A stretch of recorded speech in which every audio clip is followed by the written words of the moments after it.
Une organisation qui défend tous les salariés, qui place l'humain, le progrès et le mieux vivre ensemble au cœur de son action. Ça vous parle ? Si c'est le cas, c'est que vous avez peut-être la fibre CFDT. Qui sait ? Mais au fait, c'est quoi la CFDT ? La CFDT, c'est avant tout des militants, des hommes et des femmes, sur le terrain, présents dans tous les secteurs d'activité, et qui tous les jours, ensemble, font bouger les choses pour faire progresser les droits des salariés. Et ces militants, forcément, ils portent les valeurs de la CFDT. CFDT, le D de démocratie, il veut tout dire. Justice sociale. La solidarité.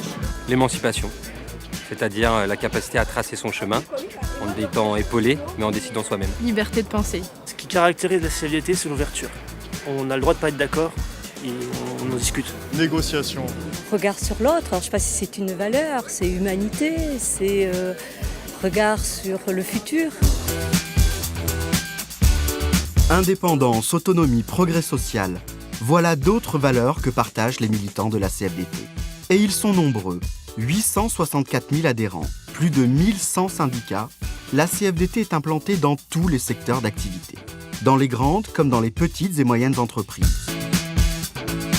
Les 2/3 des adhérents sont issus du secteur privé, 1/3 des fonctions publiques et près de la moitié sont des femmes.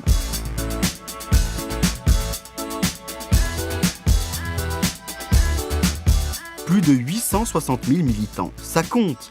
Et ça fait de nous le premier syndicat français en nombre d'adhérents. Mais tout ça, vous vous en doutez bien, ça ne s'est pas fait du jour au lendemain. Et oui, la CFDT a une histoire qui a su évoluer.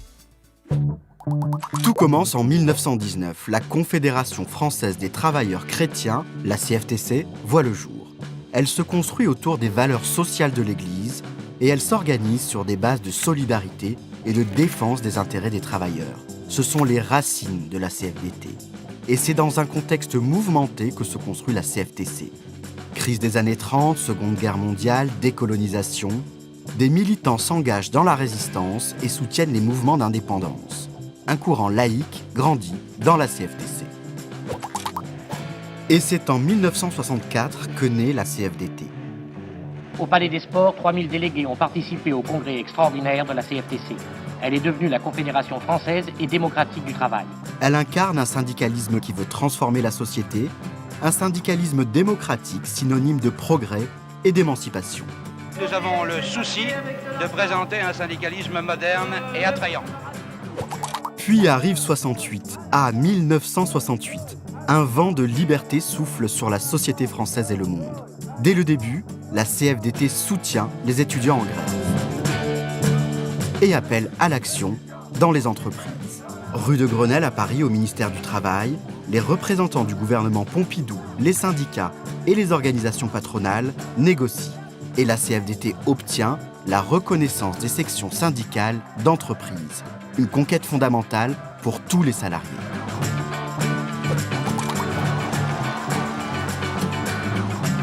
Un an après l'arrivée de la gauche au pouvoir, 1982 est une autre date importante dans la vie de l'organisation et de ses militants. La CFDT contribue à l'élaboration des lois Auroux sur le dialogue social. Il faut que, après 1968, qui a vu reconnaître la section syndicale d'entreprise, on en vienne à une loi pour obliger à négocier dans l'entreprise les salaires réels, la formation professionnelle, les conditions de travail.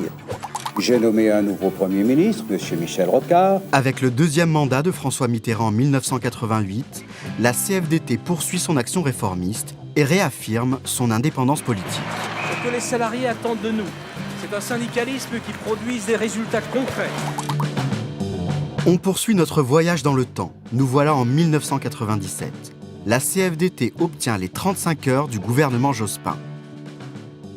La réduction du temps de travail est une revendication phare de la CFDT et les 35 heures deviennent une réalité. Avec la CFDT, soyez révolutionnaires, fabriquez le possible qui change le présent et qui façonne l'avenir.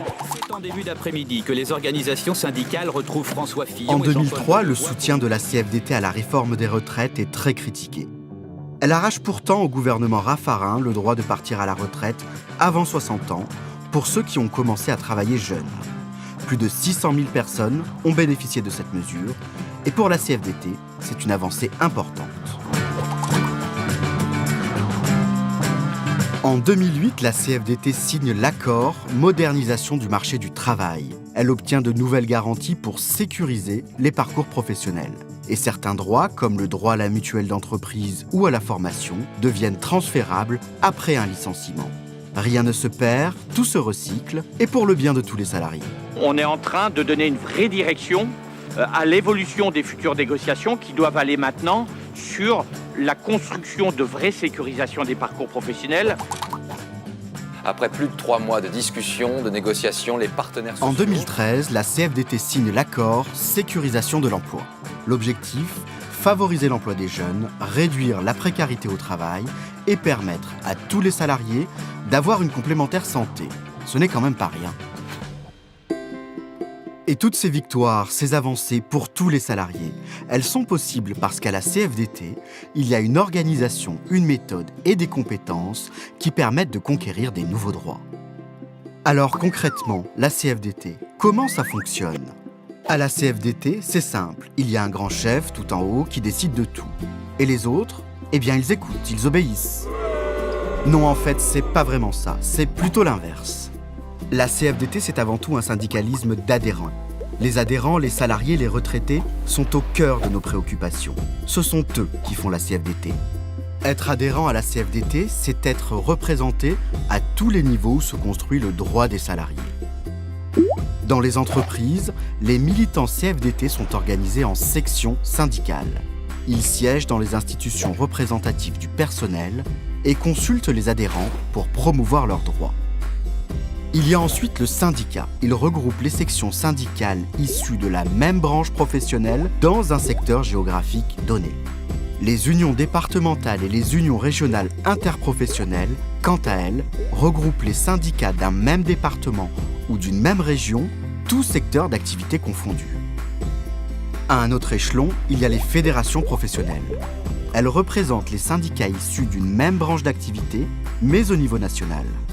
Et enfin, il y a la conf, comme disent les militants, la Confédération CFDT.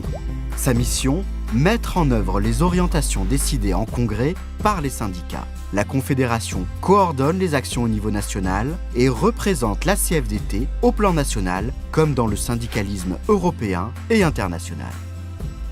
Vous l'avez compris, la CFDT, ce sont des hommes et des femmes présents partout et qui négocient à tous les niveaux dans l'intérêt de tous.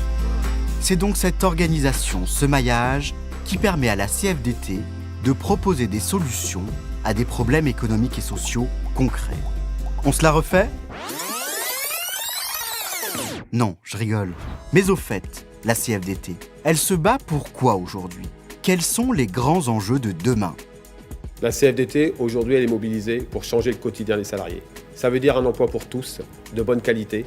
Ça veut dire de bonnes conditions de travail et de quoi vivre de son travail avec un bon salaire. L'ambition de la CFDT, demain, c'est de mettre fin aux injustices, aux inégalités. La CFDT veut bâtir avec les salariés un autre modèle de développement.